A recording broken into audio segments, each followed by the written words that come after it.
Pozdravljeni iz ljubljanskega studia 136. Z vami sem ponovno Katja Buda. Zadnjič pa je danes z nami naš videoreporter Denis Sarkić. Ta Luni je dobil idejo, da bo zapustil novinarstvo in se šel v strateško komuniciranje, po domače PR, pri največji politični stranki v državi za politične analfabete, pri stranki premierja Pahorja in ne pri stranki opozicijskega Janše. Koga jebe, če se mene vpraša, če se je Butelj odločil na lastnem telesu prepričati, kako je spati z gospo politiko. Ja, in ne pisati več takih tekstov, ki jih zdaj berem. Kolikor ga sama poznam, bo pokora zihar naredil kakšno veliko pizderijo med tistimi politiki. Se poznate tisti rek, če ne gre od zunaj, gre pa od znotraj, ne. Potem se je treba infiltrirati in bando razgoniti od znotraj. Gre od znotraj. Ampak nič bat, vest bo zadevo zelo pozorno spremljala. In gremo pogledati še malo od zunaj v mednožje tiste gospe Purbe. To je on napisal. Vlada je na svoji seji sprejela sklep, s katerim je dovolila izredni pravosodni nadzor na okrožnem državnem tožilstvu v Ljubljani. Nadzor po mnenju pravosodnega ministra Aleša Zalarja namreč ne pomeni nedovoljenega posega v samostojnost tožilca, kot to meni tožilstvo in generalna državna tožilka Barbara Brezigar, ampak je nasprotno usmerjen v varovanje njegove samostojnosti. Prvak opozicijske SDS Janez Janša je ob prvi obletnici parlamentarnih volitev glede kadrovskih menjav Pahorjeve vlade v intervjuju za STA namreč poudaril, da se nekaj govori, dela pa drugo.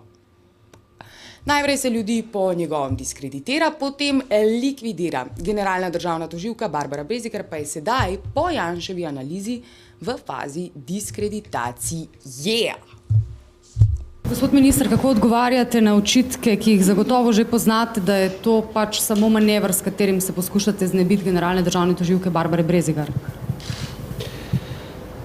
Kot sem poudaril, gre za izvajanje pooblastil Ministrstva za pravosodje, ki so predpisane za zakonom, ki jih ministrstvo ima v zadevah pravosodne uprave v razmerju do vseh pravosodnih organov, ne samo do tožilstva, ima jih tudi do sodstva, ima jih do notarijata in jih tudi izvaja. Gre torej za izvajanje redne poslovne funkcije Ministrstva za pravosodje, ki nima nobene neposredne povezave z izvrševanjem drugih pristojnosti, ki jih tudi ima ministrstvo, konkretno kadrovskih pristojnosti. To so drugi postopki, so od teh postopkov ločeni, seveda pa lahko ugotovitve nadzora pomenijo podlago za začetek kadrovskih postopkov, vendar jaz si kot minister želim, da bi ta nadzor odkril, da je poslovanje okrožnega državnega tožilstva v Ljubljani vzorno. Po izgonu lezbičnega para iz Ortobara, oktobra leta 2007, je to kazensko dejanje oziroma spolna diskriminacija končno uvidela luč tudi na sodišču. Glavna obravnava na okrajnem sodišču v Ljubljani se je začela septembra, sodišče pa ni bilo najbolj pripravljeno na to vrstno tematiko, saj mu je primanjkovalo poznavanje LGBT problematike pri nas. Ne vem, zakaj naju niso prej poklicali, da bi se tožilka malo bolj pripravila, ker ona je postavljala zelo smešno vprašanje, kot to, če leta 2007 se tudi poljubljamo na ulicah, ali leta 2007 smo se tudi gibali v lokalih, kjer ni samo za homoseksualce. Premier Borut Pahor je poudaril, da se mu zdijo odnosi z Vatikanom pomembni. Ob tem je menil tudi, da si tako Vatikan kot Slovenija želita zglednih odnosov. Tako je komentiral poročanje nekaterih medijev v minulih dneh, da so odnosi med državama napeti, predvsem zaradi imenovanja Aleša Guliča za novega direktorja Urada za verske skupnosti. Na namigovanja, da bi lahko Vatikan odpoklical nuncija iz Slovenije Santosa Abrilja i Castellja, pa je Pahor dejal, da se to ne bo zgodilo. Ne. Mi si želimo, da bili ti odnosi zgledni na osnovi ustavnega načela ločitve države in cerkve, ko gre za odnose med vlado in cerkvijo doma. Imamo tudi pogodbeno razmerje z njim in si želimo, da bi bili ti odnosi, kot rečeno, v redu. Prav gotovo bi bil umik nuncija iz Slovenije znak nekih diplomatskih napetosti. To se ne bo zgodilo. Mi bomo verjetno kmalu znova obiskali Vatikan in se srečali tudi z papežem. Do konca oktobra bo po zagotovilih, ki sem jih dobil včeraj od župana Jankoviča, rešeno tudi vprašanje sedeža nunciature v Ljubljani, ki ni rešeno že praktično 18 let. Tako da bo vse to po moje znova prispevalo k temu, da bodo odnosi med državo in cerkvami na Slovenskem zgledni. To ne pomeni, da gremo čez ustavno ločnico med državo in cerkvijo, nasprotno, da jo spoštujemo, ampak da hkrati storimo vse za to, da v Sloveniji obstaja verska svoboda, da se ljudje počutijo versko svobodne, da institucije lahko upravljajo svoje delo in kolikor je za to odgovorna država, da svoje izpolni. Vlada je potrdila pogajalska stališča za pogajanja glede plač v javnem sektorju, je dejala ministrica za javno upravo Irma Pavlinič Krebs. V predlogu so tudi roki za preložitev odprave plačnih nesorazmerij. Če do dogovora ne bo prišlo, je ministrica napovedala tudi možnost sprejetja interventnega zakona glede odprave plačnih nesorazmerij v letu 2010.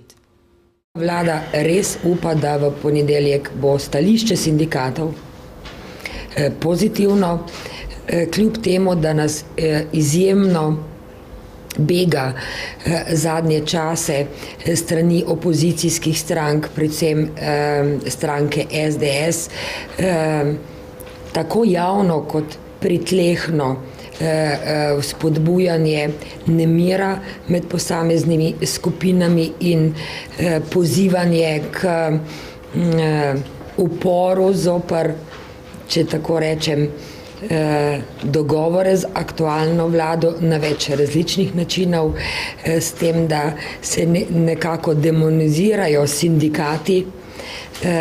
Vsi pa zelo dobro vemo, da je ta trenutek v Sloveniji med sindikati javnega sektorja in bivšo vlado bila podpisana pogodba in je le to mogoče spremeniti zgolj in samo z dogovorom. Premier Borut Pahor je po seji vlade sporočil, da je vladi podal informacije o arbitražnem sporazumu s Hrvaško o reševanju vprašanja meje. O njem se bo v ponedeljek pogovarjal s predsedniki parlamentarnih strank, prihodnji četrtek pa bo vlada vložila pobudo za sklenitev sporazuma in šla pred odbor Državnega zbora za zunanje zadeve po podporo za podpis.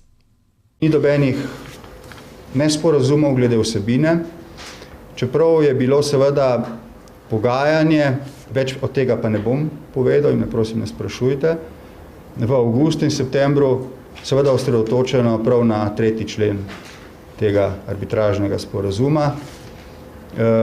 Ostaja nespremenjen in kot takega bo švedsko predsedstvo tudi posredovalo obema stranema. To je za nas zelo pomembno, ker je v 3. členu, zdaj me prosim ne citirajte, če ni to natančno taka dikcija, ampak 3. člen v točki B določi, da bo arbitražno sodišče določilo slovenski stik ali spoj slovenskih teritorialnih voda z odprtim morjem. Slovenija, Slovenija, Slovenija, kulturac. Včeraj je bila v Eurocentru otvoritev razstave Saša Sedlačka vesoljska tekma origamijev. Na ogled bo do 17. oktobra. Pejte pogledat! Pejte!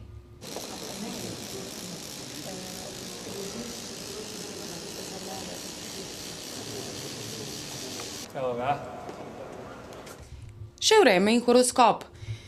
Po Janezu Janši, Mojci Drčar Murko, Danilu Slivniku, Alešu Guliču, Meliti Župevc, Bogdanu Baroviču, Danici Simčič, Lerki Bizilj, Janku Šoparju, Franku Juriju, Tanji Fajon, Ivu Vajglu, Barbari Bernik, Boštjanu Lajovicu, Bojanu Brezgarju Jožetu Jagodniku, Majdi Širca, Jani Klesin in Miru Petku, ki so šli v politiko. In na drugi strani Francijem Zavrlom, Sandijem Salkičem, Tilnom Majnardijem, Sebastianom Šikom, Iztokom Aberškom in Bojano Leskovar, ki se grejo lobiranje, marketing ali PR, se je zdaj vmes urinil še naš Denis Pokora. Zato napovedujemo zelo zanimivo jesen. Ja. Iz ljubljanskega studia 136 uživajte v trgatvi, zadnjem morskem namakanju, pokušini hrane in vin pri špacapanu v Komnu ali pa doma s prehladom, kakor vam paše. Adijo!